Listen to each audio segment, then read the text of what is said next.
Hello students, कैसे हो आप सब। आई होप आप सब बहुत अच्छे होंगे। आज की इस क्लास में हम लाइंस एंड एंगल्स के ऊपर कुछ ओलंपियाड क्वेश्चंस को सॉल्व करने वाले हैं। Before starting the video, let me introduce my self.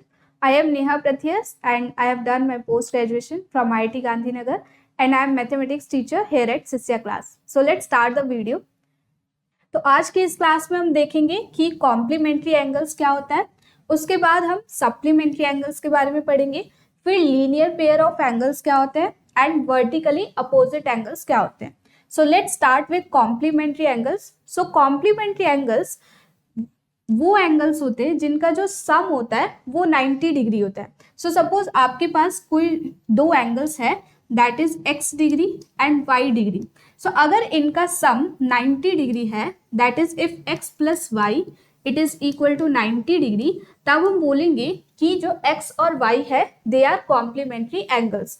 For example 55 degree and 35 degree. Both of these angles are complementary angles because इनका जो सम है वो 90 डिग्री है। For example 45 degree and 45 degree, they are also complementary angles. ऐसे दो angles जिनका जो sum है वो 90 डिग्री होता है, हम उन एंगल्स को कॉम्प्लीमेंट्री एंगल्स कहते हैं। अब देखते हैं कि सप्लीमेंट्री एंगल्स क्या होता है। ऐसे एंगल्स जिनका जो सम होता है वो 180 डिग्री होता है, उन एंगल्स को हम सप्लीमेंट्री एंगल्स कहते हैं।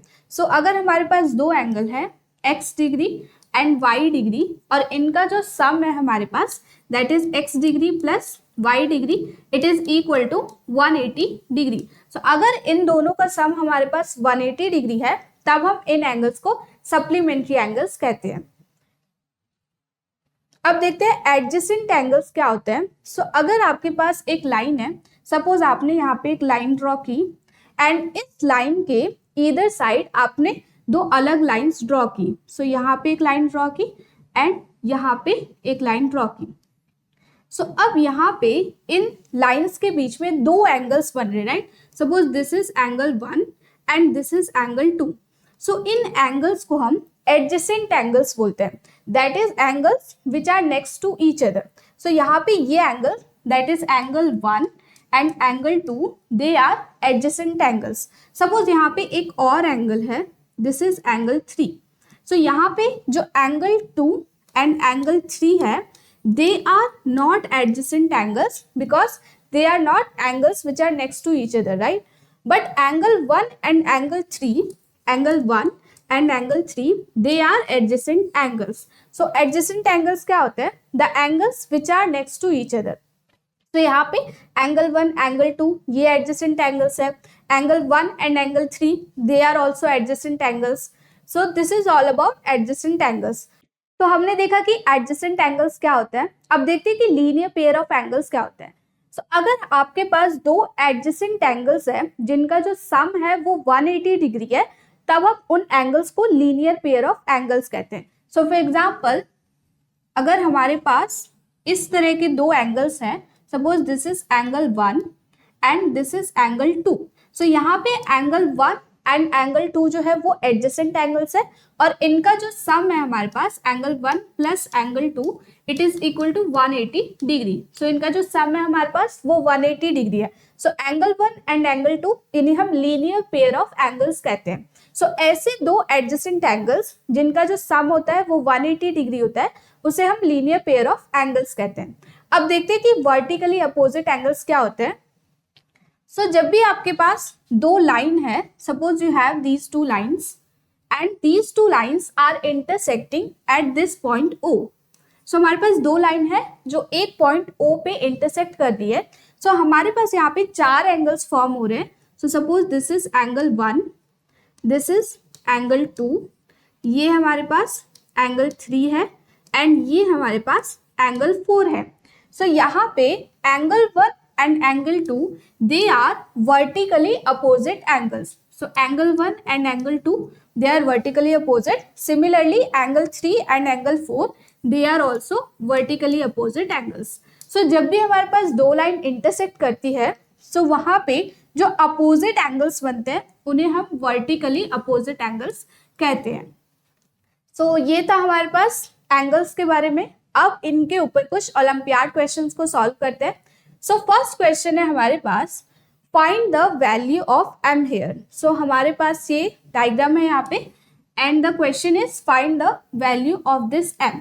सो यहाँ पे अगर हम ध्यान से देखें, सो ये m एंड ये x, these are vertically opposite angles. So हम जानते हैं कि जो वर्टिकली अपोजिट एंगल्स होते हैं वो इक्वल होते हैं। सो इसका मतलब कि जो m है इसकी वैल्यू x के बराबर है। अब अगर हम देखें तो ये एफ ई हमारे पास एक लाइन है जहां पे 2x this angle O and 3x, the sum of these three angles is 180 degree. Because any angle, हम जानते हैं कि अगर कोई लाइन्स है और वहां पे हमारे पास जो भी एंगल्स बनते हैं उनका जो सम होता है, टोटल सम होता है, वो हमारे पास 180 डिग्री होता है। सो यहाँ पे 2x plus this angle O plus this x degree, ये इसका जो सम होगा हमारे पास वो 180 डिग्री होगा। अब अगर हम ध्यान से देखें तो ये 3x and angle O, this is vertically opposite angle, तो जो एंगल O होगा वो 3x डिग्री के बराबर होगा। सो यहाँ पे ये जो एंगल है हमारे पास ये 3x डिग्री है and the sum of these three angles is 180 degree, that is हमारे पास 2x plus 3x plus x, ये हमारे पास 180 डिग्री के बराबर है। सो यहाँ से हम कह सकते हैं कि 6x it is equal to 180 degree and यहाँ से हमारे पास x की वैल्यू आ जाएगी 20 डिग्री एंड यहाँ पे हमारे पास m की जो वैल्यू है वो x की वैल्यू के इक्वल है। सो हमारे पास आ जाएगा m equal to 20 degree. So D is the right answer, that is 20 degree. So यहाँ पे हमने दो कॉन्सेप्ट्स का यूज किया है। पहला कि जो वर्टिकली अपोजिट एंगल्स होते हैं वो इक्वल होते हैं and the sum of angles, अगर हम किसी भी लाइन में बहुत सारे एंगल्स ड्रॉ करते हैं तो उन सब का जो सम होता है वो हमेशा 180 डिग्री के इक्वल होता है। सो आई होप ये क्वेश्चन आप लोग को समझ में आया होगा। अब नेक्स्ट क्वेश्चन देखते हैं।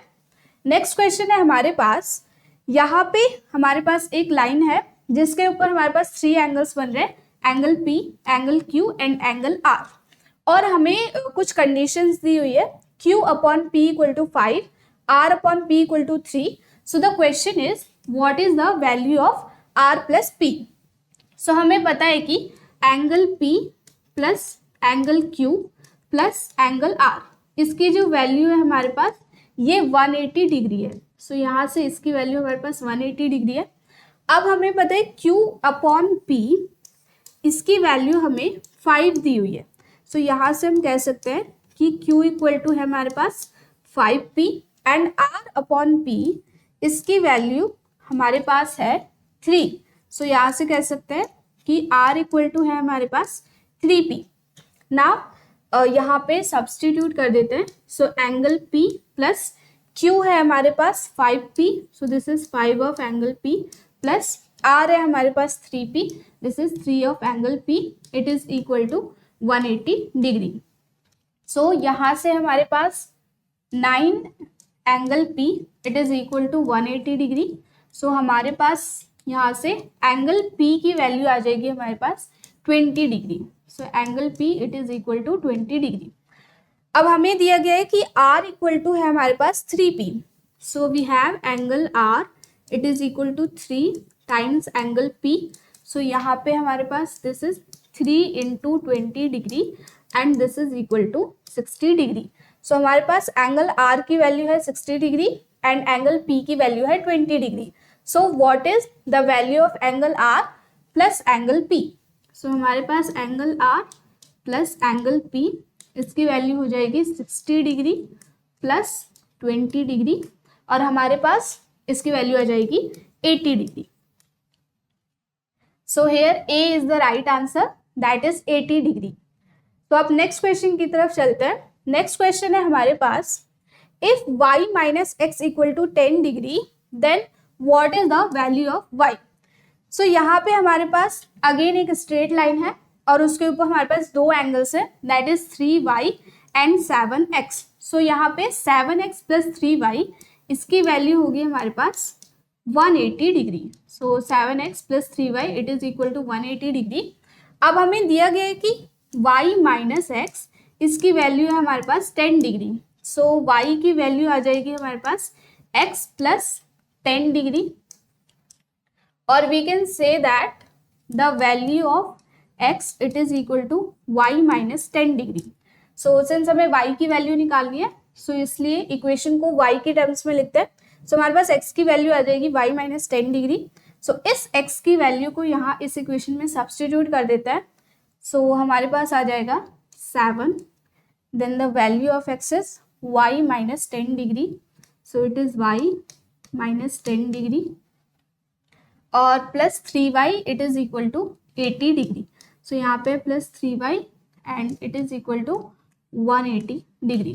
सो यहाँ से हमें मिलेगा 7y minus 70 degree plus 3y equal to 180 degree. So यहाँ से हमारे पास है 10y equal to 180 plus 70 degree. So हमें यहाँ से मिलेगा 10y equal to 250 degree and y की वैल्यू आ जाएगी हमारे पास 25 डिग्री.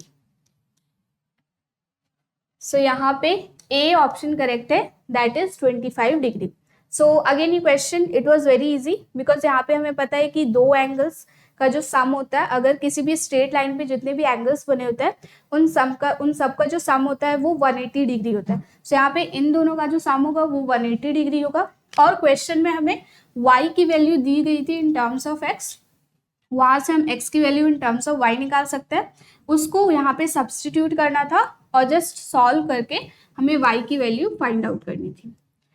ओके, अब नेक्स्ट क्वेश्चन देखते हैं. नेक्स्ट क्वेश्चन है हमारे पास. सो यहाँ पे हमारे पास b की वैल्यू दी गई है. b if b equal to a plus 20 degree then what is the value of a. और यहाँ पे हमारे पास 3 एंगल्स है. So this angle is 90 degree यहाँ पे and this is a and this is b. So ये जो पूरा एंगल है this is making in total 360 degree, right. So this angle is 360 degree. So हमारे पास यहाँ पे 90 degree plus a plus b ये है 360 डिग्री के इक्वल. अब यहाँ पे b की वैल्यू है हमारे पास. So this is 90 degree plus a and b की वैल्यू है हमारे पास a plus 20 degree and it is equal to 360 degree. So यहाँ से हमारे पास आ जाएगा 2a plus 110 degree it is equal to 360 degree और हमारे पास आ जाएगा 2a इक्वल टू 360 माइनस 110. सो यहाँ से हमारे पास वैल्यू आ जाएगी 250 degree and from here the value is 125 degree. So a की जो वैल्यू है वो है 125 degree. So this was also very easy. हमें पता है, हमें यहाँ पे b की वैल्यू a के टर्म्स में दी हुई थी और हमें पता है कि ये जो पूरा एंगल है दिस इज 360 डिग्री. सो वहाँ से हम a की वैल्यू निकाल सकते हैं. सो आई होप ये क्वेश्चन आप लोग को समझ में आया होगा. So students, if you like this session then download the Shiksha Class app, and if you like this video then like, share and subscribe this YouTube channel. Thank you for watching.